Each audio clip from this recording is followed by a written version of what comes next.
मेरा नाम राज है। आज मैं आपको मेरा ऐसा डरावना एक्सपीरियंस शेयर करने जा रहा हूं जिसे सुनने के बाद आप किसी अनजान लड़की से मिलना तो दूर, बात भी करना नहीं चाहोगे। ये बात है शनिवार की रात की। मैं और मेरे कुछ दोस्त एक क्लब गए थे। हम लोग ड्रिंक कर रहे थे, मस्ती कर रहे थे। तभी मेरी नजर एक लड़की पर पड़ी।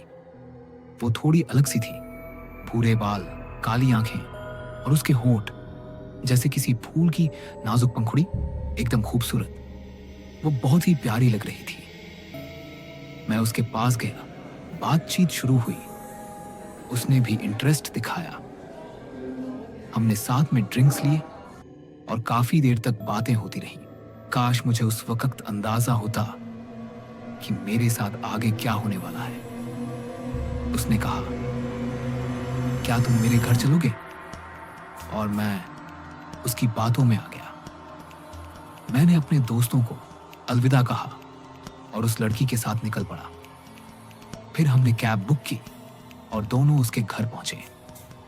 उसका घर एक पुराना 2 मंजिला खंडहर जैसा था। अंदर जैसे ही कदम रखा, एक अजीब सी बदबू ने मुझे घेर लिया।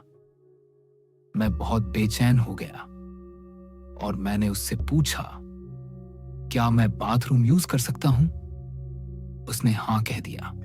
बाथरूम में घुसते ही बदबू और भी तेज हो गई। मुझे उल्टी आ गई और मैंने उल्टी कर दी। फिर मैंने सुना पानी की बूंदें टपक रही थीं। वो आवाज बाथटब से आ रही थी।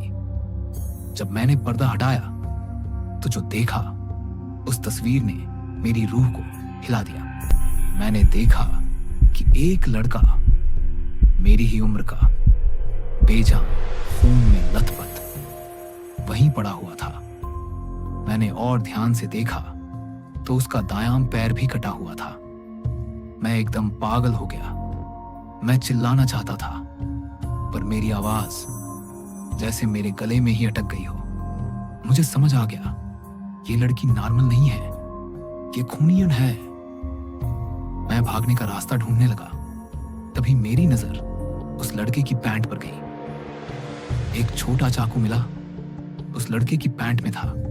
मैंने सोचा, अब या कभी नहीं। मैंने चाकू उठाया और बाथरूम का दरवाजा जोर से खोला। वो लड़की बाथरूम के बाहर बैठी थी।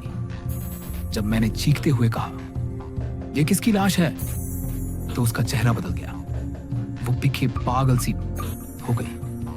फिर उसने पीछे से कुछ निकाला, एक चाकू। उसने अचानक मुझ पर हमला किया। मुझे कुछ सोचने का वक्त ही नहीं मिला। मैं उसके वार से बचकर अपने चाकू से उस पर वार किया। फिर मैंने एक जोर से बुल मुक्का मारा। तुम उसने एक जोर से छींक मारी और जमीन पर गिर पड़ी। जैसे ही वो लड़की गिरी, मैंने सुना ऊपर से कुछ लोग भागकर मेरी ओर आ रहे थे। मुझे लगा मैं अगली ही पल में मर जाऊंगा। मैंने बिना कुछ सोचे सुझे दरवाजा खोला और इतना तेज दौड़ा कि मेरी सांस फूलने लगी। फिर जल्दी से मैंने पुलिस को कॉल किया। पुलिस ने उस घर से 2 और लोगों के साथ उस लड़की को गिरफ्तार किया। पुलिस ने बताया, ये एक किलर गैंग साज था जो जवान लोगों को निशाना बनाता था। मैं आज भी सोचता हूं, अगर मैंने उस बाथटब का पर्दा नहीं हटाया होता तो आज मैं जिंदा नहीं होता। मुझे आज भी कभी कभी लगता है, कहीं वो लड़की मुझे ढूंढ तो नहीं रही।